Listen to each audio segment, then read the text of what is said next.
Merci d'écouter la radio nationale. Il est 13h à Bamako, même heure à Soufroulaye dans la région de Mopti.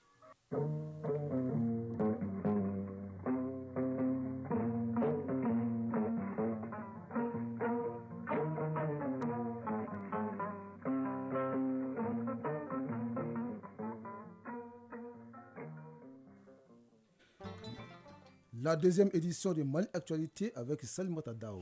Et Bourama Traoré, les titres.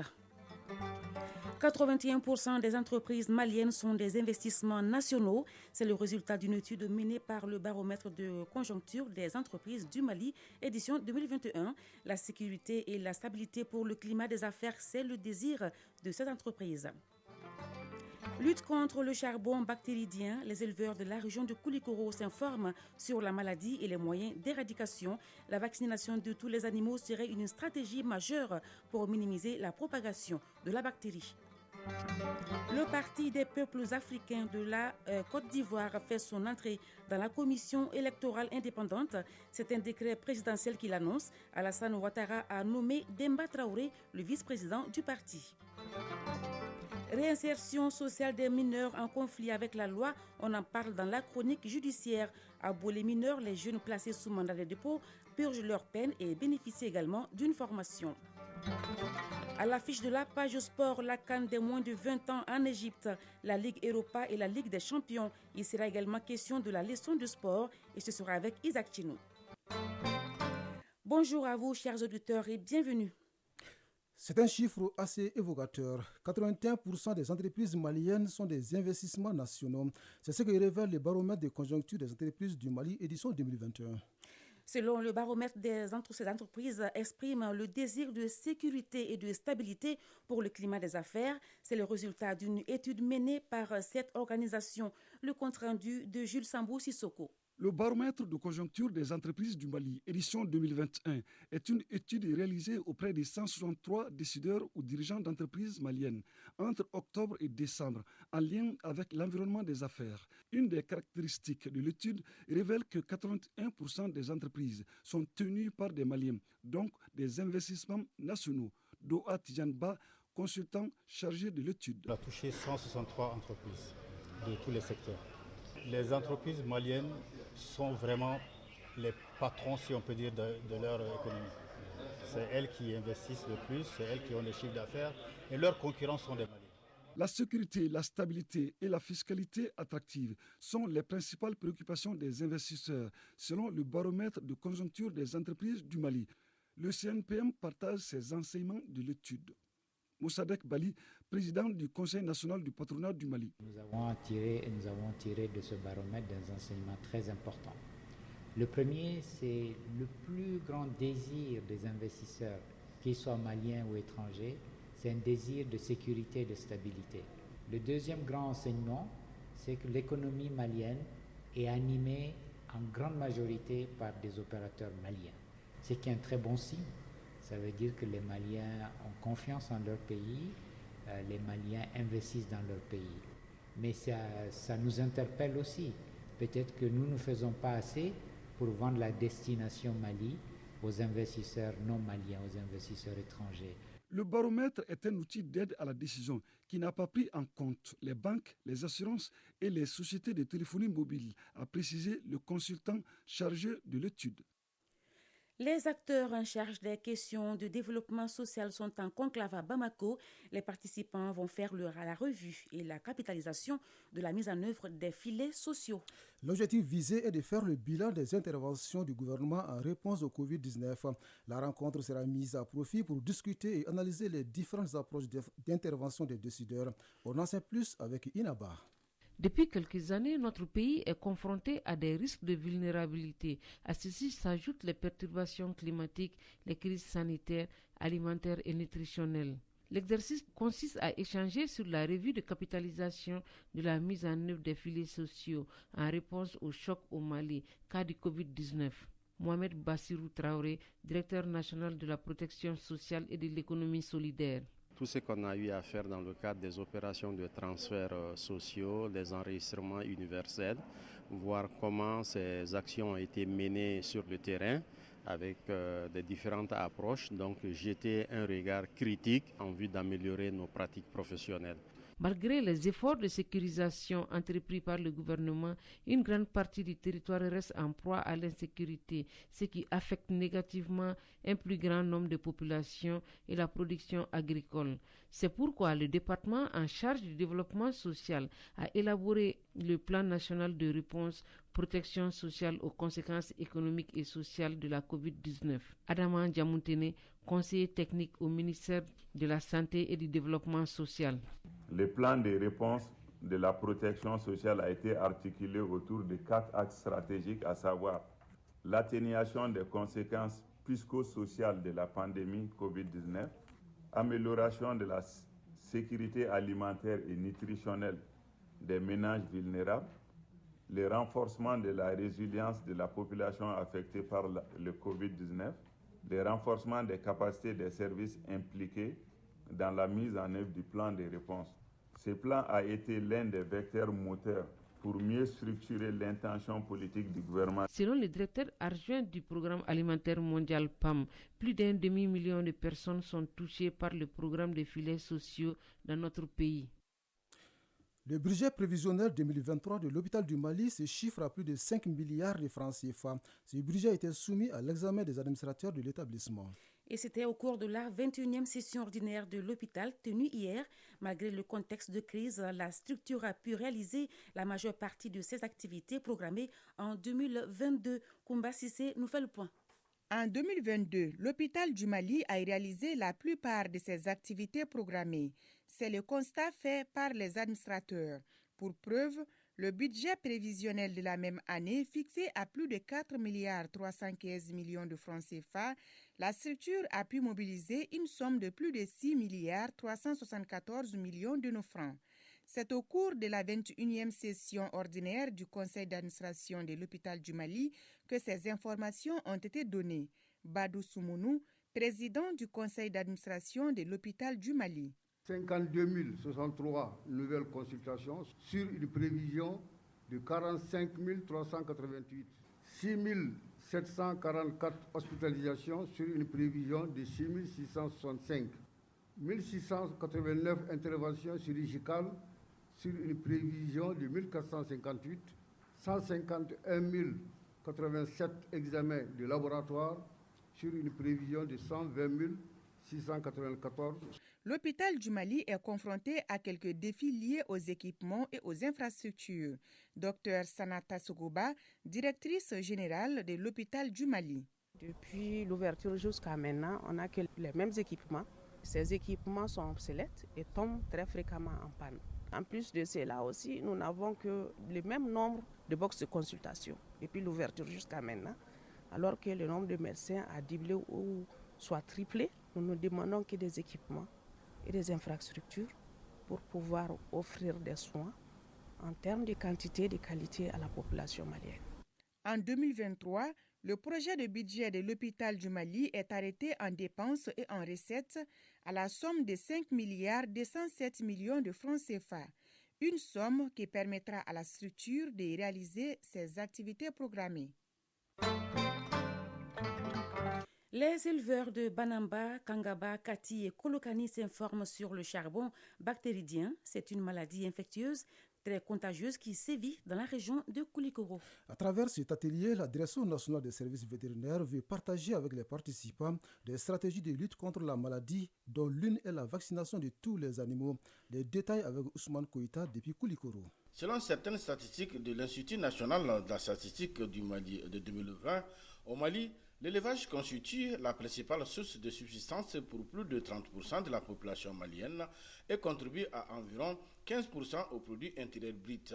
C'est au regard de cette place importante du secteur de l'élevage dans l'économie nationale que la Direction nationale des services vétérinaires a initié cet atelier à l'intention des éleveurs de Banamba, Kangaba, Kolokani et Kati. Il vise à les informer et sensibiliser sur le charbon bactéridien. Damandoumia, directeur régional du service vétérinaire de Koulikoro. Le charbon bactéridien, c'est une maladie zoonotique et redoutable qui sévit dans notre région. Une maladie zoonotique, c'est d'abord une maladie qui atteint à la fois les animaux et les humains. Les statistiques disent que les maladies humaines sont à 75% d'origine animale. Vous voyez donc que tellement c'est important de tenir de telles rencontres pour donner une large information aux populations. Naman Keita, conseiller à la sécurité et à la protection civile du gouverneur de Koulikoro. En vue de promouvoir la rentabilité des activités d'élevage, l'État n'a cessé de consentir de gros efforts pour contrôler, voire éradiquer certaines maladies animales, dont le charbon bactérien. Cette maladie est sur la liste des maladies animales réputées légalement contagieuses et également sur la liste des maladies prioritaires du réseau de surveillance épidémiologique et vivaire de Mali. Cette formation entre dans le cadre du renforcement des efforts de l'État dans la couverture vaccinale des animaux dans les zones endémiques. Koulikoro, Ousmane Kouita, chèque d'emblée pour l'ORTM. Sur la scène internationale au Burkina Faso, c'est aujourd'hui qu'aura lieu la cérémonie de réinhumation des restes de Thomas Sankara et de ses 12 compagnons tombés le 15 octobre 1987. La cérémonie se déroula sur le site du mémorial Thomas Sankara à Ouagadougou où il a été assassiné. Une cérémonie solennelle sera dédiée au père de la Révolution le 15 octobre prochain. Malgré le refus de sa famille, la dépouille de Thomas Sankara sera réinhumée sur le site du Conseil de l'Attente. En Côte d'Ivoire, le parti de l'ancien président ivoirien Laurent Gbagbo a fait son entrée au sein de la commission électorale indépendante. Dans un décret rendu public hier, le président Alassane Ouattara a nommé Demba Traoré au sein de la CEI. Il est le vice-président du Parti des peuples africains de la Côte d'Ivoire. Un pas supplémentaire franchi vers l'apaisement du climat politique dans le pays avant des élections locales prévues en fin d'année. Le Nigeria se prépare pour la présidentielle du samedi prochain. La commission électorale commence à envoyer les matériels de vote dans les différentes zones du pays. Les Nigérians se rendent aux zones pour élire un successeur au président Muhammadu Buhari qui se retire après 8 ans à la tête du pays. Le président russe Vladimir Poutine a fait hier une déclaration pendant un grand concert patriotique au stade Loujniki à Moscou devant des dizaines de milliers de ses compatriotes. Vladimir Poutine a déclaré que la hiérarchie militaire lui a dit que des combats étaient en cours au sein de ces terres historiques pour son peuple. Le chef de l'État russe a aussi rendu hommage aux militaires russes déployés en Ukraine qui se battent avec héroïsme, courage et valeur. Le concert patriotique auquel Vladimir Poutine a brièvement participé était organisé par les autorités en soutien à l'offensive en Ukraine. Ce concert baptisé Gloire aux défenseurs de la patrie intervient à la veille du premier anniversaire de l'offensive de la Russie contre l'Ukraine.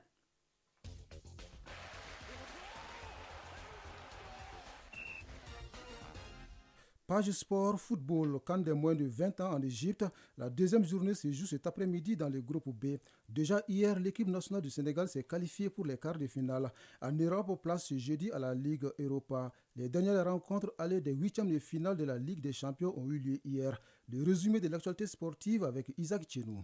On commence sur cette page de sport par la Ligue des Champions d'Europe. Les dernières rencontres des matchs allés des huitièmes de finale se sont jouées hier soir. En déplacement à Leipzig, les Mancunais n'ont pu faire mieux qu'un match nul, un but partout, après une prestation mitigée. Les hommes de Pep Guardiola joueront leur qualification à domicile le 14 mars. Dans la seconde rencontre de la soirée, l'Inter Milan arrache sa victoire en fin de match face à Porto et prend un léger avantage grâce à un but tardif de Romelu Lukaku. Les systèmes de finale retour de l'Europa League sont à l'honneur aujourd'hui avec les oppositions suivantes. Nantes-Juventus, Monaco-Leverkusen, Manchester United-Barcelone, Midtjylland Sporting, PSV Eindhoven, Séville, Rennes, Stade Donetsk. Pour ce qui est de la CAN de moins de 20 ans en Égypte, la deuxième journée est à l'honneur cet après-midi dans le groupe B. À partir de 14h, la République centrafricaine affrontera le Soudan du Sud et à 17h, le Congo jouera contre l'Ouganda. Hier, l'équipe nationale du Sénégal des moins de 20 ans s'est qualifiée pour les quarts de finale en battant sur le score de 3-0 le Mozambique. Ils joueront le dernier match de poule face au pays hôte, l'Égypte. Le Nigeria, battu par le Sénégalais à 0 lors de sa première sortie, a remis les pendules à l'heure en battant l'Égypte, pays hôte, par 1-0 lors de la deuxième journée hier après-midi. Et puis pour terminer, la Confédération africaine de football a autorisé la Guinée-Bissau à accueillir le Nigeria à domicile lors des matchs de qualification pour la Coupe d'Afrique des Nations 2023 le mois prochain. Selon les informations publiées par la Fédération de football de la Guinée-Bissau, la CAF a approuvé le terrain après un exercice d'inspection le week-end dernier. Le match devait initialement se dérouler au Maroc. Bourama Traoré, nous continuons avec la page sport et nous allons parler de la leçon du sport.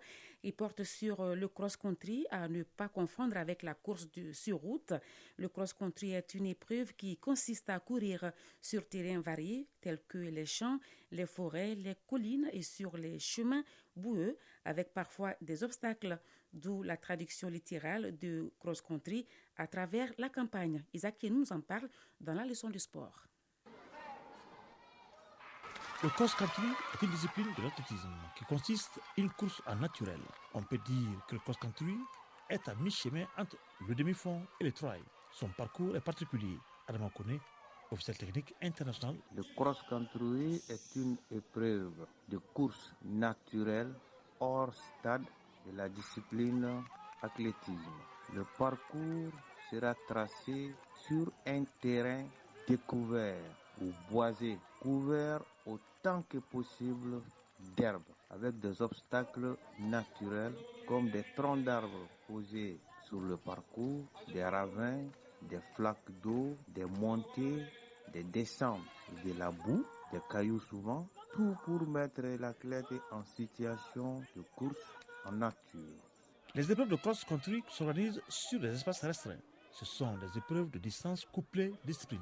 Le circuit est un boucle, circuit fermé de 1500 mètres à 2000 mètres. Du départ jusqu'à 300 mètres à peu près, le circuit doit être large pour permettre aux athlètes de ne pas faire beaucoup de bousculades. Les distances sont précises, nous dit Adam Okone. Senior homme, 10 km. Senior femme, 10 km. Junior U20 homme, 8 km. U20 femme, 6 km. Les cadets U18 hommes, 6 km. Femmes, 4 km. Le signal pour le départ peut être donné par coup de pistolet, de canon, de clap ou un signal de trompette. Le classement se fait par équipe et en individuel. Chronique judiciaire. La chronique judiciaire de ce jeudi s'intéresse à Bolé mineur situé à Banangabougou en commune 6 du district de Bamako. C'est ici que les mineurs placés sous mandat de dépôt purgent leur peine. Et il faut savoir que cet établissement constitue une école pour ces mineurs en conflit avec la loi, puisqu'ils reçoivent au cours de leur séjour des formations en vue de faciliter leur réinsertion sociale. Découvrons ensemble cette structure pénitentiaire avec Adama Jimde. Le centre de détention et de rééducation de garçons mineurs est situé à Bolé à Banangabougou. Ces derniers y sont envoyés sur décision du juge des enfants pour purger leur peine. C'est un centre pénitentiaire, tout comme les prisons pour adultes. L'accès est aussi conditionné à l'obtention auprès du juge de ce qu'on appelle le permis de communiquer. Puisque les intéressés sont des enfants, d'autres mesures sont prises pour faciliter le contact. Moussa Sarawi Maïga, directeur de Bolé mineur. Les visites, nous les encourageons tout azimut. Mais dans une société organisée, surtout une structure, il faudrait nécessairement respecter certains principes. C'est le principe tout simplement du permis de communiquer qui se fait dans l'ensemble des établissements pénitentiaires. Donc les visites semblent être pour nous pédagogiques, une arme pour nous de reconstruction de la personnalité de l'enfant lorsqu'ils sont en tout cas à Bolé. Nous les encourageons, nous les félicitons, mais dans un cadre organisé d'heures, de périodes et peut-être de permis de conduire ou pas. Une fois les enfants placés à Bolé, l'administration prend des dispositions afin de nouer le contact entre ces derniers et leurs parents. Nous organisons des visites dans les familles, nous recherchons les parents, ce que nous appelons la recherche des parents. Nous faisons la domiciliation des parents avec les travailleurs sociaux et l'ensemble du personnel qui est là. Tout ça dans l'espoir d'exciter les parents à venir visiter les enfants. Bolé mineur est un véritable centre d'apprentissage pour les jeunes apprenants. Du maraîchage en passant par la fabrication des chaises et la menuiserie métallique, toutes ces opportunités sont offertes afin que l'enfant ne chôme pas. Moussa Sarawi Maïga, directeur de Bolé mineur. L'établissement pénitentiaire est l'expression de cette volonté d'apprendre, de former les enfants, de leur comportement, leurs attitudes. J'allais dire qu'en réalité, cette institution, c'est une école. C'est une école d'apprentissage, c'est une école de la vie, c'est une école de formation pour la vie.